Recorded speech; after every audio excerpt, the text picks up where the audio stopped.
अंक की मांग को लेकर DYFY द्वारा शुरू किया गया जुलूस। DYFI राज्य और केंद्रीय सम्मेलन की अध्यक्षता और रिपोर्टिंग बैठकों पर केंद्रित सम्मेलन।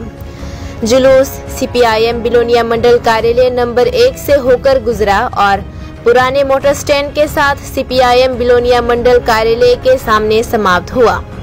समिति के सदस्य राकेश विश्वास, विभिन्न क्षेत्रों से क्षेत्र के अध्यक्ष और सचिव उपस्थित रहे।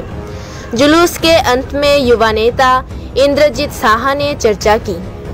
जुलाई मास ব্যাপী বামপন্থী দুটি যুব সংগঠন DYFI এবং QIF গোটা রাজ্যব্যাপী 6 দফা দাবিতে সেখানে আন্দোলন কর্মসূচিতে নামবেন। আজকে তার আনুষ্ঠানিক উদ্বোধন আমাদের বিলোনিয়া বিভাগে সেটা শুরু হয়েছে। প্রথমে এই 6 দফা দাবি সম্পর্কে আপনাদের সামনে আলোচনা করবেন আমাদের সংগঠনের রাজ্য সম্পাদক মণ্ডলীর সদস্য সোনামুড়া মহকুমা কমিটির সম্পাদক কমরেড ইন্দ্রজিৎ সাহা। কমরেড, আপনারা জানেন যে আজকে আমাদের DYFI সারা রাজ্যব্যাপী 6 দফা দাবিতে যুব আন্দোলন তৈরি করতে যাচ্ছে। কেন আমরা দেখছি যে বিজেপি সরকার 18 সালের পরে এ রাজ্যে যখন ক্ষমতা আসীন হয়েছেন, এ রাজ্যের 299টা প্রতিশ্রুতি দিয়ে যারা ক্ষমতায় এসেছেন তাদের প্রতিশ্রুতি আজকে একটা সেই মিথ্যা বাটপারে পরিণত হয়েছে। আমরা মনে করি DYFI সেই প্রশ্নে আমরা DYFI মনে করেছি আজকের দিনে গোটা রাজ্যে যেই ধরনের নেশার সাম্রাজ্য তৈরি হচ্ছে সেখানে নেশার সাম্রাজ্য বন্ধে প্রশাসনকে কোনো ধরনের ভূমিকা আমরা দেখছি না। দেখছি রাজ্যে আমাদের বেকার যুবক সম্পদ, এই যুব সম্প্রদায় সেখানে নেশায় আসক্ত হয়ে তারা সমাজ থেকে বিচ্ছিন্ন হয়ে যাচ্ছে। সেখানে সেই কাজটা বন্ধ করবার জন্য আমাদের রাজ্যের যে প্রশাসন রয়েছেন, পুলিশ প্রশাসন রয়েছেন, আরক্ষা দপ্তর রয়েছেন, সেখানে টাকার বিনিময়ে আমাদের সেই যুবকদের আজকের দিনে নেশার কবলে ঢেলে দিচ্ছে। আমরা মনে করছি DYFI এই যদি কঠোর ব্যবস্থা না নেয় প্রশাসন, আমরা DYFI আগামী দিনে রাস্তায় থাকতে বাধ্য।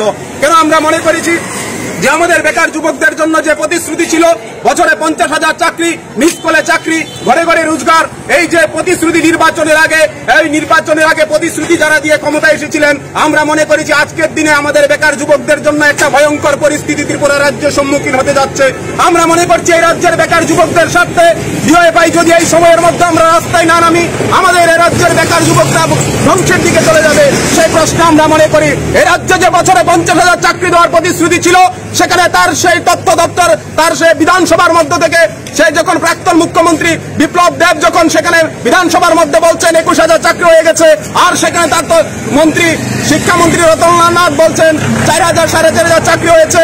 আর যদি এখন আমি সেখানে 14,000 শিক্ষা দপ্তরে চাকরি দিতে পারি, আমরা দেখছি তার দপ্তরের আরেক মন্ত্রী তথ্যমন্ত্রী সুশান্ত চৌধুরী বলছেন সেখানে 3,000 থেকে 3,500 চাকরি হয়েছে।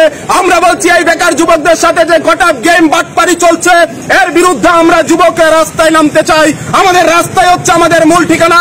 কারণ এই রাজ্যের সরকারটা বেকার যুবকদের জন্য যে ধরনের মিথ্যা প্রতিশ্রুতি দিয়ে ক্ষমতায় এসেছে তাদেরকে এই ক্ষমতা থেকে টেনে ইচ্ছে আমাদের নামাতে হবে। কেননা নাইলে পরে আমাদের রাজ্যের বেকার যুবকদের আমরা রক্ষা করতে পারবো না। রাজ্যের বামফ্রন্ট সরকার